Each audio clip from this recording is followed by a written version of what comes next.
You're staring at a tiny screen, trying to scrub through a timeline that keeps lagging, and dreaming of the day you finally have a high-powered laptop to edit on. You must adapt, and how you'll pay for it. The best part is, you don't need to save up any money to begin. The smartphone you are holding is the only tool you need to start this journey. What separates an amateur from an industry professional is the order in which they build their skills and acquire their equipment. Let's look at the apps most beginners start with. Right now, template-driven software is incredibly popular because you can apply flashy effects with a single tap. Relying on those automated features creates a huge problem. If the software is doing all the thinking, your creative problem-solving skills never develop. You become dependent on pre-made assets instead of learning how to actually build a scene. To fix this, you need to switch to manual mobile editors like Alight Motion. These apps require you to construct your animations and transitions completely from scratch. This side-by-side comparison shows exactly why. On the left is your manual mobile editor, and on the right is a professional desktop workspace. Because you are working with the same layer and keyframe systems, your mobile training maps directly onto industry-standard software. You will likely struggle with this interface for the first month. It is going to feel frustrating, but treat that friction as mandatory industry training, not an app issue. The tools you practice with early on determine how capable an editor you ultimately become. Once you have the right software, you have to look at the aesthetic you're building. A lot of early editors get caught up in making everything as fast-paced as possible, packing every second with chaotic transitions and flashing effects. That hyperkinetic approach won't land you high-end client work. It overwhelms the viewer and distracts from the actual message of the video. The actual industry standard leans toward a much slower, refined pace.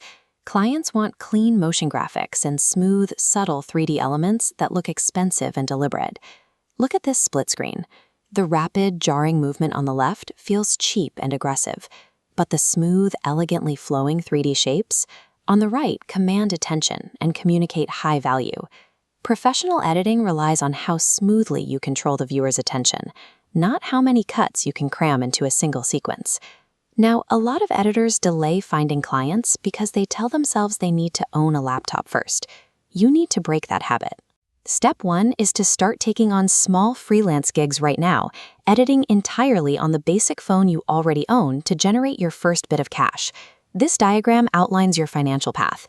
Instead of saving small initial income for an expensive computer, reinvest it into a mid-range smartphone. That phone handles heavier files. This lets you take on higher-paying gigs, and that larger cash flow finally funds your laptop purchase.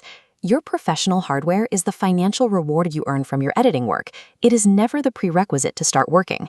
As you take on these projects, you'll encounter a common trap: spending weeks obsessing over a single timeline trying to make it flawless. Let's test why that hurts you. Imagine we give 2 groups of editors 5 days to complete a video project. Group A spends all 5 days polishing one video perfectly. They might fix a few minor errors, but because they only go through the entire editing process once, their overall skill progression is incredibly low. Now, Group B takes a different approach. They edit the same source material 4 separate times, creating a complete, fast iteration every single day. This graph maps their skill levels over those 5 days. Group A's perfectionist approach creates this flat, low growth line, but Group B's curve shoots straight up because making, recognizing, and fixing mistakes 4 separate times compounds their learning. Early in your career, the true metric for growth is maximizing your mistakes per hour through rapid iteration. So the path is clear. You master manual software, you adopt a clean, slow-paced aesthetic, you use the hardware funding loop, and you iterate rapidly to build your skills. Hitting a professional level requires hundreds of days of consistent, repetitive practice. It takes time to see the results. To execute step 1 right now, check out my full tutorial on mastering manual mobile editing apps so you can start building those keyframes from scratch. Making the leap from a basic phone to a pro laptop doesn't happen by accident.